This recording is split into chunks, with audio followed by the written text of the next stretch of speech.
দেশ বিদেশের বাছাই করা খবর নিয়ে সর্বদাই সত্য সন্ধানী ই নিউজ ভারত। নমস্কার, ই নিউজ ভারতে আপনাদের সকলকে স্বাগত। শুরু করছি ওয়েদার আপডেট। আলিপুর আবহাওয়া দপ্তর জানাচ্ছে, আজ মঙ্গলবার থেকে দক্ষিণবঙ্গে ঝড় বৃষ্টির দাপট আরও বাড়তে পারে। উত্তরবঙ্গেও বজ্রবিদ্যুৎ সহ বৃষ্টির সম্ভাবনা রয়েছে। বঙ্গোপসাগর থেকে প্রচুর পরিমাণে জলীয় বাষ্প স্থলভাগে ঢুকছে, যার ফলেই ঝড় বৃষ্টির অনুকূল পরিবেশ তৈরি হচ্ছে। সন্ধ্যার দিকে হুগলি, পূর্ব ও পশ্চিম বর্ধমান, বীরভূম, পশ্চিম মেদিনীপুর, ঝাড়গ্রাম, পুরুলিয়া, বাঁকুড়ায় কালবৈশাখীর সঙ্গে শিলাবৃষ্টি ও বজ্রপাতের আশঙ্কা রয়েছে।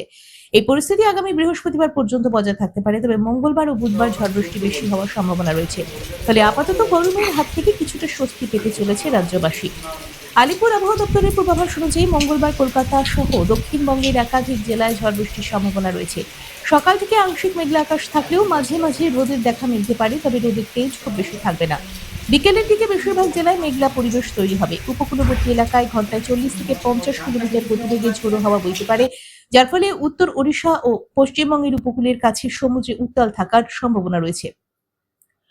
আবহাওয়া দপ্তর জানিয়েছে, আগামী 3 দিনে দক্ষিণবঙ্গের জেলাগুলিতে তাপমাত্রা 3 থেকে 5 ডিগ্রি পর্যন্ত কমতে পারে। এরপর ধীরে ধীরে আবার তাপমাত্রা পারদ বাড়বে।